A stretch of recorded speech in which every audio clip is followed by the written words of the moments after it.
Assalamu alaikum and welcome to Perspective. We'll be talking about the attack in Moscow, of course ISIS and its impact on terrorism globally as far as Pakistan also is concerned, and overall its ripples across the world at this time. As far as ISIS as an organization is concerned, as far as terrorism is concerned, as far as the build-up of terrorism around the globe is concerned. A little later on we'll also be talking about Gaza and the latest there. As the Palestinians continue to suffer at the hands of the Israel atrocities. We'll be talking about that. We'll be talking about the latest position as far as the Red Crescent and related relief efforts there are concerned. All of that today on Perspective. I have with me AVM retired Ijaz Malik. Thank you so much for being with us, a senior defense analyst. We also have with us Brigadier retired Waqar Khan, who is a defense analyst. Thank you for being with us. And Naila Chauhan, who's a former ambassador. Thank you for joining us today. Before I go to Ijaz Sahab here in the studio, let me start with Naila. Naila, can you hear me? Ji, Naila? I think there's a problem with audio. Ijaz Sahab, overall, like I was saying, you know, this terrorist attack and what it means for terrorism globally and what it means for, you know, particularly as far as Moscow is concerned, their ability to control or their inability to control terrorism within, you know, Moscow and Russia overall. What are your thoughts on this? We have to see this particular attack in the context not only global, but in my reckoning mostly towards the regional environment of security and the rise in terrorism and which warrants a response to avoid such situation to reoccur or damage control obviously. You know, this ISKP which has assumed the responsibility of this attack, its direct links or its association as far as the territorial area is concerned, it goes to Afghanistan. So I have been saying right here in the same studio that we need to develop a regional response to cater for all the threats which are primarily emanating from Afghanistan and partially support of India, particularly in the context of the attacks in Pakistan.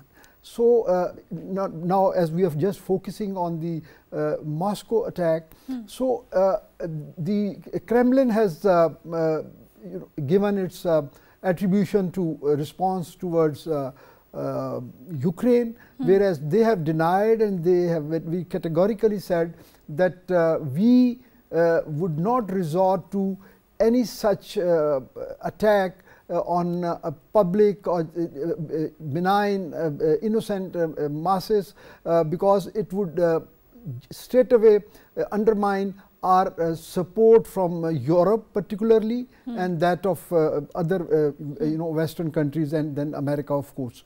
So they say that our objectives are very clear and they have earlier claimed also certain military objectives well within depth of beyond borders within the regions of Russia.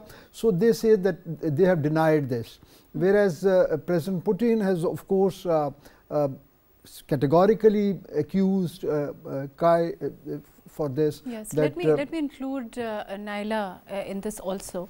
Naila, can you hear me now? Naila? Okay, there's a problem with audio. Ji, Brigadier Sahab, can you hear me? Yes, I can hear you. Ji, Brigadier Sahab, there is, you know, overall, as far as this attack is concerned, its ripple effects. Do you think it's going to change the way ISIS is being looked at, you know, and how much of it, and it's, you know, how much of it is actually a threat for the world at this time, and is it going to change, how is it going to shape up the war against ISIS in the world, in your opinion? I think the fundamental that the Iraq organization or Moscow at Brigadier Saab, I can't hear you. You need to unmute yourself, please. Brigadier Saab? Ji, I can hear you now. I was saying that state ability of non-state actors and terrorist organizations to hit, I would say, a military superpower. Okay, Russians are not superpower, but definitely superpower. So that's why when we come to Pakistan, there's a lot of blame on Nancy Pelosi. But nobody will really agree with this. Now coming to the motivation, this is that our being read in Russia and the larger West. As far as I think the Western media is concerned, claiming that one day warned Moscow 2 weeks back that closer to presidential election they will pass the attack and maybe it will warn the people in a constant. So that will be precise for it. So it means that they have picked up some intelligence. So in case IS-18, which has headquarters in Afghanistan, is damaged, I think this is very, very serious because now Afghanistan is becoming, I would say, a regional hub of terror. Then look into it. During Moscow climate in Kazan, on 30th September 2023, they held in Russia. He was there and then they Brigadier Saab, I think there's still distortion in the audio. We'll come back to you. I think they're going to fix that and come back to you. Ijaz Saab, you know, of course, like you were saying, as far as this attack shaping things against ISIS around the world is concerned, do you think it's going to significantly change the way that the world has, how much of a threat ISIS is being seen around the world? Let's put it that way. Actually, previously, after the threat or the perception about threat, I would say, of Al-Qaeda, it started to diminish, and the ISIS was the new player. But it had many question marks attached to it, because the objectives ISIS was pursuing, they were mostly against regimes in Muslim countries, are the targets which they were undertaking for their terrorist attacks. They were mostly in the Muslim countries. Okay. So at that time, many analysts were of the opinion that this is at best serves the new shape or new dimension of the American agenda to pursue American foreign policy objectives. Okay. And it is not per se serving anything to the jihadi, so-called jihadi movement globally. And even in this particular attack, you can see that there is a American point of view, the Ukrainian point of view, and Moscow. Has it changed? Let's include Naila. Yeah. Naila, can you hear me now? Ji, Ijaz Saab, I think I will be the sole, participant tonight because of the communication. We'll be able to resume. I stand privileged in this, awkward situation. No. Ijaz Saab, there's also, like you were saying, do you think it's going to change things for, it should. As far as US is concerned? Let's talk about that. Since of course it's the largest global player, so to speak. It's also a world power. Do you think it's going to change how the world powers look at ISIS? Like you said, firstly it was thought to be a threat mainly for the Islamic countries. Is that going to change now? It would change, or it would begin to change, I would say, once American interest is directly threatened. As long as these terrorist attacks, they are engulfing the interest of other countries, previously the Muslim countries, and now we see the latest episode in Moscow. I think Americans would not, they will involve directly into any response mechanism or to mitigate those effects. But it should raise alarm in Beijing, in Iran, in obviously Moscow is understood, and then this regional bloc, including Pakistan, they should create a kind of very solid formal alliance to look for the epicenters of such threats, which are now mostly radiating out of Afghanistan. What about the US? You know, of course, there's a growing. We know that there's a growing conflict between the US and Russia. Do you think it's going to? That's also going to play a part in having the world unite against the ISIS, or no? Not at this stage. I think unless there is a clear line taken by either side, we cannot do any prediction about that. Okay. And we need to wait for that because IS, KP per se haven't given any, their futuristic objective, what agenda are they pursuing in this region. So it's not clear yet. Let me try Naila again. Ji, Naila, can you hear me? Ji, Marukh, I'm so sorry. The telephone communication is not doing well. I'm so glad. Ji, I'm so glad we can hear you now. Naila, there's also, we're talking about the effects at this time as far as US and Russia on the one hand. And of course, on the other, there's also this war, this ISIS attack that we've just witnessed in Moscow, which has killed at least 133 and of course wounded 140 or so people. And of course, it's a huge attack in that regard. Do you think it's going to have ramifications for that region particularly, and also for the conflict between Russia and the America at this time? Is that also going to play a part, that dynamic on perhaps increasing the kind of counter-terrorism or increasing attacks on organizations like the ISIS? Marukh, it's a very complex situation right now, because at one point you are seeing a Russia-Ukraine war in which NATO has been involved, and today a US missile, a Russian missile went through Poland. And it is now being asked how this happened, and the Poland is also complaining against it. They have made a démarche with the Russian authorities, but they did not respond to the missile because they want to keep it as Russia-Ukraine war and not escalate it with the rest of the NATO member countries. That is on one point. Then you have IS, Islamic State, which is apparently taking the claim for it, but they have been making claims before also, which were false, to make themselves look more potent than they actually.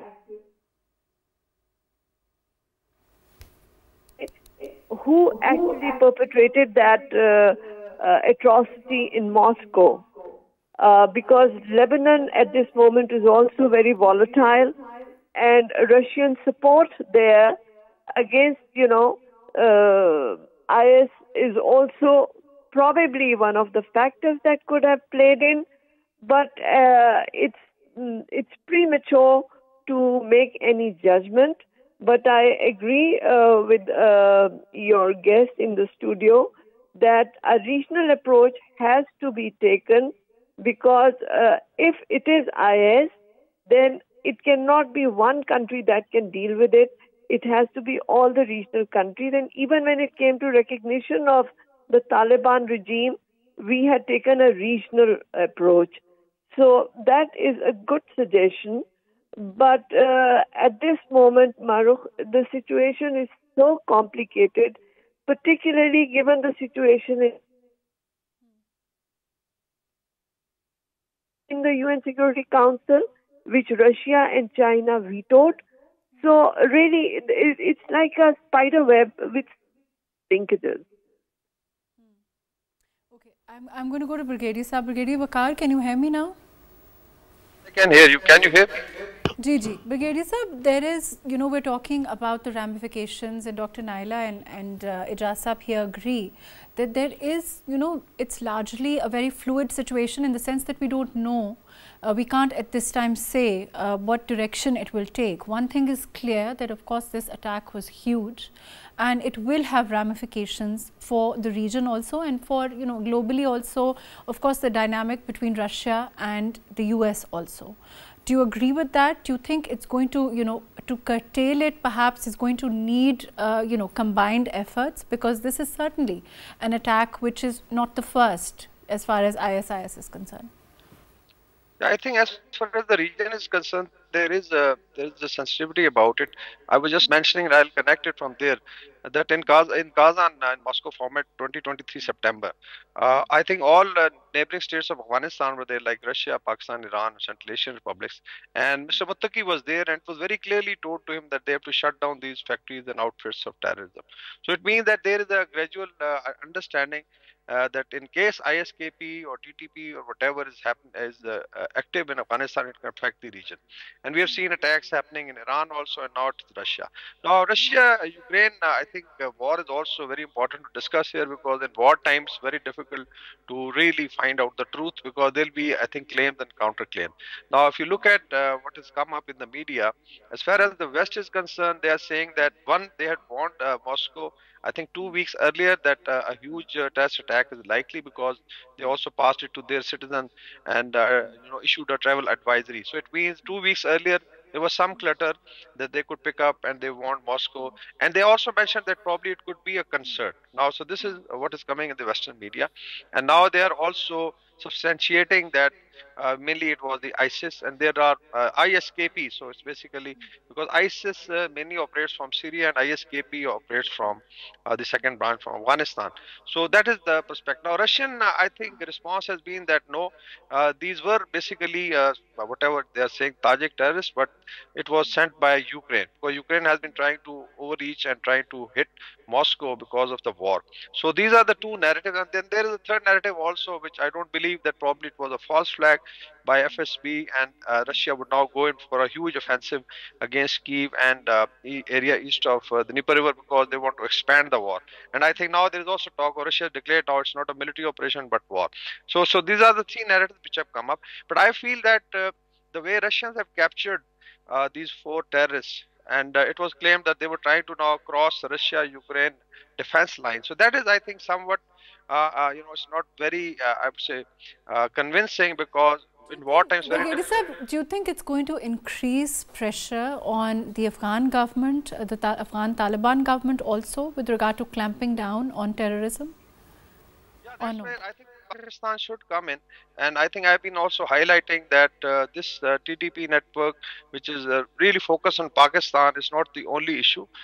This terrorism is going to expand, it's going to affect Iran, you know, China, and now we've seen it in Russian Federation. So I think there's a lot of pressure which can be built up on Taliban regime to stop these factories, because ISKP ultimately is, you know, stationed in Afghanistan headquarters. And there are also, I think, if you bring in the Indian angle, because recently we had a visit by Doval's boys to Afghanistan, and it was celebrated on both sides, like Taliban and India. It was said Taliban India are bhai bhai and all that. So it means that India would like to incite and keep Pakistan-Afghanistan border on fire. So it means that Taliban should now look into it, because if ISKP, you know, Gulbadir group, or, you know, TTP start becoming international problem, then there's going to be a lot of pressure. So I agree with it. There's going to be regional approach. There's already understanding, and Taliban could be pressurized diplomatically, economically, and also militarily, I would say, in case it doesn't stop. Okay, fair enough. Ijaz Sahab, what Brigadier Sahab is saying is, he's saying it's, you know, it's perhaps going to lead to more pressure on the Taliban. Of course, you know, at this time when terrorism has been an issue globally also, and particularly for our region also, that's welcome news. But it's, do you think that it's going to, the presence of IS in different parts of the world, and, you know, of course, the need to counter it is going to become a priority like never before, for example? It should have, I think, because this might have a ripple effect anyway, you know, the way this attack has happened. Exactly, because now probably is the time after this attack, it should raise alarm, and because now they have crossed that threshold, that now they have shown their outreach to country like Russia. So I think now there should be a growing concern, and it should be on the radar of all the major powers.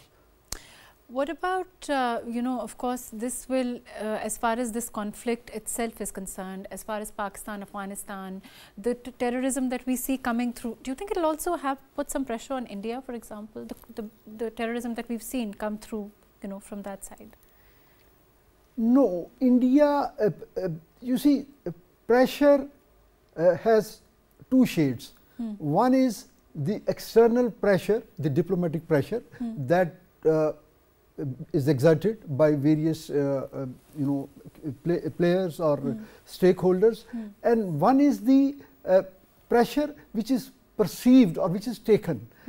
Unfortunately, American support and tacit approval of having given a blanket clearance to New Delhi because of the American interest in this region of containment of China. And BRI and CPEC, all these things, they have given a tacit approval to India, and India would not take any pressure unless that pressure is from a formal entity, which I just recommended in the beginning of your talk, that because what happens after one incident, the concerned country comes out vocally, and there is some pressure and some talks for some time, till the time there is another big news globally, and then slowly and gradually it starts to fade out. But if we have a formal regional commitment,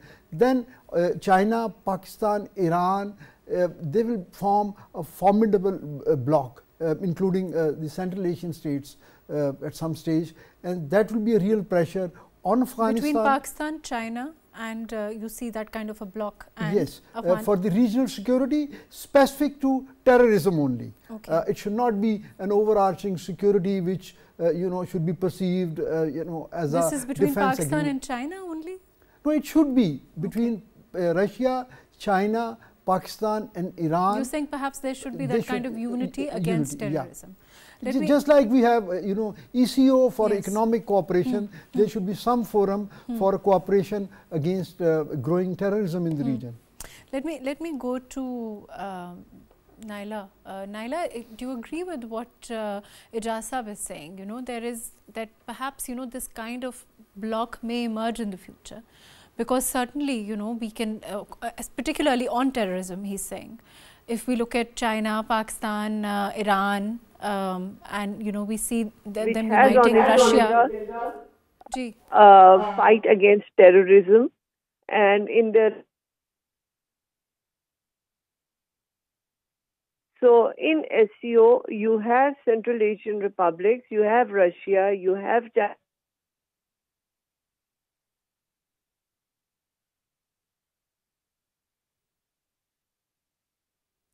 I can't hear you, Naila. I think there's a problem again with the audio. Same question to you, Brigadier Sahab. Yeah, I think I'll pick it up from there, and I will coming to that SCO already has a format, and if you look at the joint, I think even India is part of it. So it's basically a regional approach on terrorism already exists. The only thing is that when Russia-Ukraine war started last 2 years, so SCO's platform, I would say, has been somewhat diluted in terms of anti-terrorism, cooperation. But now, in case now we can see that Moscow has been hit, and as I mentioned, it's still a military superpower, and it's fighting against NATO and Europe, Western Europe in Ukraine. So stakes are now, I think, very, very high. So I would go with the suggestion that the SCO's format against terrorism should be strengthened, because then it revolves, around all the periphery of Afghanistan, into Pakistan, Iran, China, and then of course Central Asia and Russia. And even you can include India in case they are wise. I don't think so. they'll be really looking at sorting out terrorism netting from Afghanistan, because they would like to actually give it a fillip, or let's say provide the match to the Taliban. And the last visit has seen that just after that there was increase in spate of terrorist attacks, and then Pakistan had to respond militarily. So this is one good suggestion. But because of, I think, Russia-Ukraine war, there's so much of polarization in Eastern Europe, and I think even in the neighboring countries, that is very difficult to really coordinate. On one side Russia or China leading, on the other side the US doing it, because I think now we have to see how President Putin reacts, because we've already seen reports, as I think Ambassador was mentioning, the Russians fired a missile which passed over Polish territory and hit Ukrainian western part, I think in Lviv. So it means that it's going to flare up the conflict. Russia has already, I think, declared that probably there's going to be a major offensive against the capital itself, Kyiv, and then they will try to absorb area east of the Dnieper River. So it means expansion of war. So what shape, as you mentioned, this huge terrorist attacks finally leads Europe to, that is, I think, $1 million question. We should also look at what is happening, I think, connected with the southern flank in the Middle East. I think you're going to discuss it, that how Gaza is shaping rest of the Middle East, and why there's need for countering terrorism at regional level. Let me go to Ijaz. Ijaz, of course, we also want to come to Gaza, but overall, as far as Middle East is concerned, you think that these conflicts, these wars at this time, this terrorism that is continuing, it's also going to have its own effect as far as Middle East is concerned, as far as, you know, the involvement of US again, Russia-US relationship is concerned, our region is concerned. Overall, it seems to be a time of, perhaps, you know, there's going to be more grouping, like you said, between, you know, a time for uniting against terrorism, or no? Yes, there should be, because, you know, any such arrangement is a logical expectation under such emerging threats. And, you know, we have to see the flashpoints in the world.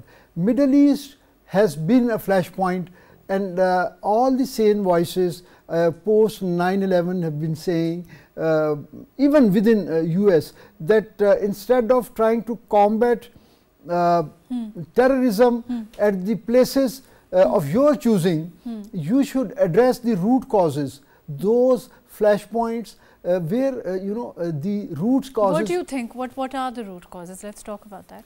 You see, the Middle East is one, after Second World War, Cold War era, and you know, 3 wars in Middle East in various times, 67, 73. That is one area which needs world attention. You have to resolve those issues, those burning issues. You think that issues like what's happening in Gaza could be one of the reasons for this kind of, you know, terrorism that's really, you know, the way that, of course, we are looking at the treatment of, you know, people in Gaza, the way that the atrocities continue? They could be interrelated, but it will be very difficult to again suggest any conclusive, without any conclusive evidence. It is difficult to give any judgment on that. But internationally, all these things are interlinked, because it is like a chess game that one move on apparently a very benign move or disconnected move is under the table, it is connected towards some other objectives. If Naila can hear me, I'd like to include her. Naila, can you hear me now? Yes, I can hear you. Naila, there is, you know, do you think that this is, you know, I think Ijaz Sahab very rightly talked about going to the root causes of where this terrorism is stemming from, where it's becoming an issue, where it's coming, you know, the way that it is now, you know, of course, for a while become a huge issue for the world globally. Do you think that we are thinking about those core issues? Do you think that we are perhaps as a, you know, globally now, you know, actually having a think where, what are these root causes and why are they, you know, festering, so to speak? Well, Maruk, this is again, I would say, a very complex situation, because the terrorism that you are alluding to is what is emanating from Afghanistan. with Daesh and with ISL and TTP and all those activities that are going on. And the main reason seems to be the instability in that country and the failure of the regime to control its own country, to bring peace there and in the region. So as far as I'm concerned, the terrorist activities that you're alluding to basically are, emanating from our western neighbor, Afghanistan. But talking about Gaza, that is entirely a different dynamic. And there is so much of suffering of the Gazans, the Palestinians, and the outrageous approach that Netanyahu has taken, that even in his own constituency, people are now condemning him for his approach. But I suppose this is his political agenda because he's also going into election. And you were talking about USA. USA is also going into election. Of course, but isn't it true that it is largely, it is being said that it is about the failure of the Biden administration to counter, to not take cognizance of, or effectively censure, take part in trying to, stop this genocide. Isn't that also true? You wouldn't call it failure actually, because this is their agenda, so they are successful in it. The international community has to now isolate Israel so that it can be named and exposed on what it is doing. And now you can see even the resolution that was tabled by USA was a very dilute resolution. USA had vetoed 3 resolutions before, including one from Qatar and other Muslim countries as well, because in that they were calling for a ceasefire, sustainable ceasefire. Here in the US draft, they did not say that there should be a ceasefire. They only called on the Israeli government to create environment for a ceasefire. That means that Israel has been given the prerogative to choose what steps it needs to take before it decides to agree to ceasefire. And that's why China and Russia vetoed that resolution, because that was a hypocrisy. So this, gap between rhetoric and the actual on-the-ground situation is source of so much suffering of innocent civilians, women and children. Fair enough. Brigadier Saab, as far as the Gaza situation is concerned, I think Naila sums it up very aptly. But in terms of, Israel needing an external power to blame when it fails to achieve its political aims, it's going to, of course, not being. There's also recently there's a study that talks about that Israel needs an external power to blame, as far as its political conflict is concerned, its military's failure to be able to achieve all that it can. Do you think it'll again eventually be the Americans? Yeah, I think if you look at post 7th October, the way Hamas attacked Israel, and then there was a huge response. One was, I think the Palestinians felt that they were being left out because of Abraham Accord, although it was, basically managed that Arabs and Israel could sit together and solve this problem, and there'll be normalization. But Palestinians felt that probably they will not get their right.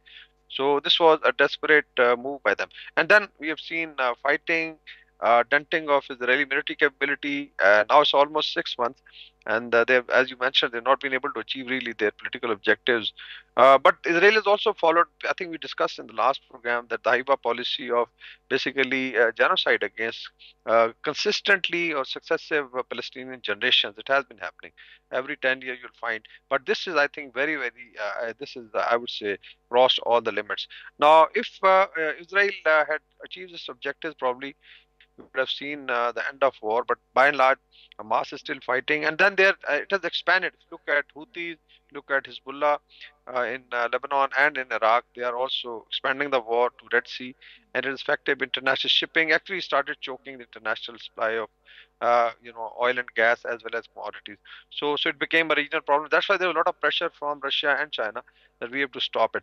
Now, as mentioned by the ambassador, that the resolution which was tabled by the US was actually giving a lot of leverage to Israel to decide on their own terms. That's why it was vetoed. And that has been, I think, the tragic part of it. Even look at Russia-Ukraine war, inability of the international community to stop it, and now Gaza-Israel war, because here the West is backing up the Israelis, and we have the other side being supported by, let's say, Russia and China. So there's a lot of polarization. That's why we are not finding any, I think. But if you look at the Arab world, there is an urgency, like we had Antony Blinken's visit to Egypt, and I think most of the important Arab foreign ministers were there. And then this has been sixth, I think, visit by Antony Blinken, because the amount of flake the U.S. administration, Biden administration is getting in West, in continental US is huge. So there's becoming a challenge for their elections also.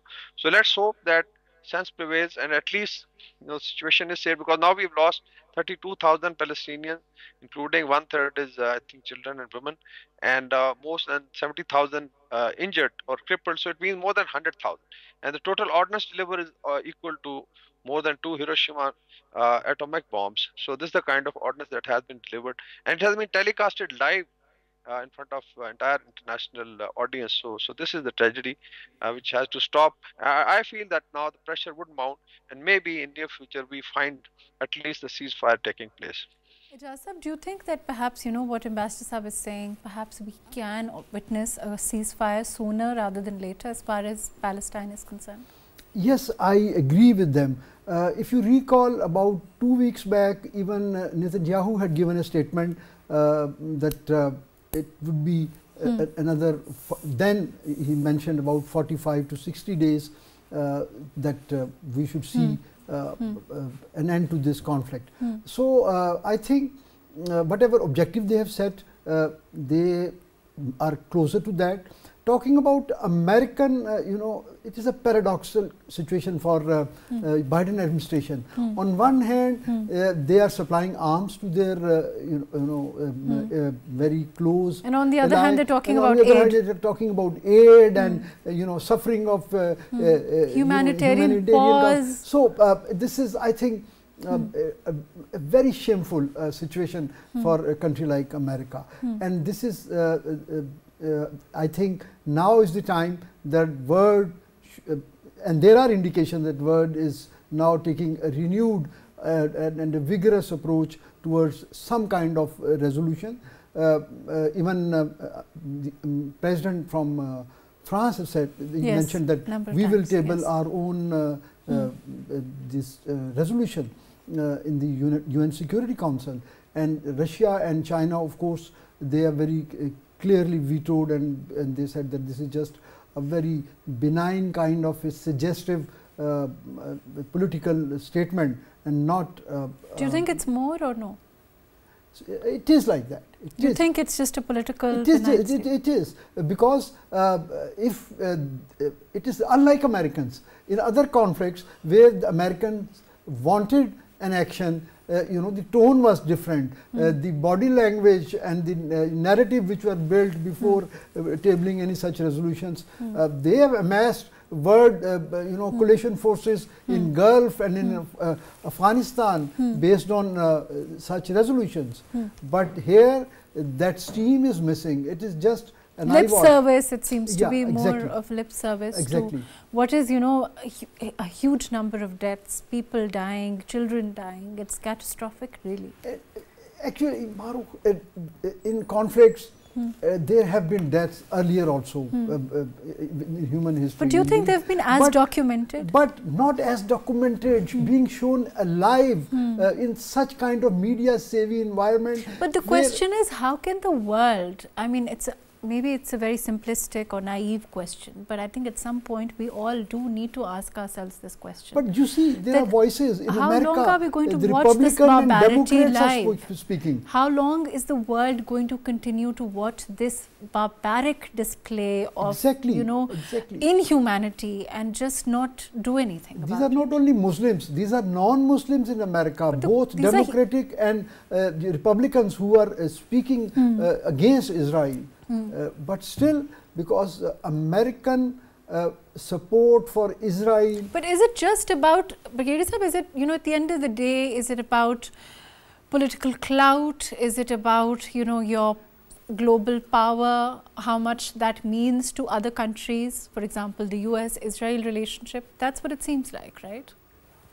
Yeah, I think I'll 100% agree with you. But as John Weishammer says that in real politics, this is all power.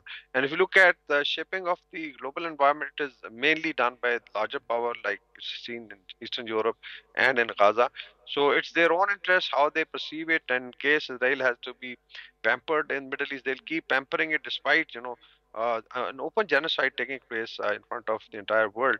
So it's a very, very unfortunate. The only difference is that now we have parallel powers like Russia, China, and some of the other developing nations in BRICS, and even very wealthy countries in Middle East, which can exert. Unfortunately, even OIC couldn't, you know, cross a certain line. Had they joined hand together, I think this war could have been stopped. But it's all again based on interest, and that's why you need to be economically strong to do it. Fair enough. Naila, your quick comments. Unfortunately, we're running out of time. Well, it is a very sad situation. The US continues to support Israel because Biden administration is at this moment more concerned about his re-election. And as you can see, the polls are showing that Trump is doing well. So Biden is desperate and therefore cannot afford to stop supporting Israel for his own electorate. Now, that is affecting U.S. position vis-a-vis Israel, although Biden did say that Israel has now gone over the top, an expression that U.S. would never use against Israel. But this time they did. And yet Netanyahu said, I have made my own red lines, and my red line is once the whole of Hamas population is destroyed and Gaza is taken. And now there's also fighting in Lebanon. So they are expanding left, right, and center. They're not going to stop at Gaza. They're talking about greater Israel. So their agenda is very different from how the world is seeing. We have to be very careful. It's not the Balfour Declaration, Israel, which was a small enclave in Palestine. It is now Palestine, a small enclave in Israel. So the situation is very dire. Right. Unfortunately, that's all the time that we have. Thank you so much for being with us. Naila Chauhan, thank you for joining us. Brigadier Retired Waqar Khan, thank you for being with us.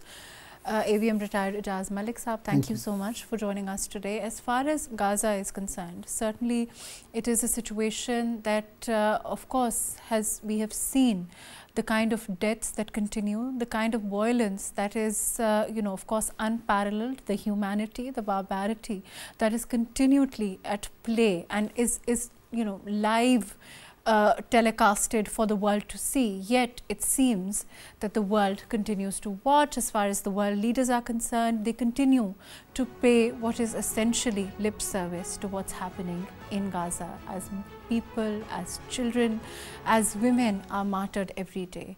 And we certainly hope and pray that sense will prevail, and we certainly hope and pray that the world leaders could rise above their world politics and the world clout that they perceive to do what is right for the world, to do what is right for humanity, to do what is right for the people, the women and the children that are being massacred every day. Thank you so much for joining us today on Perspective.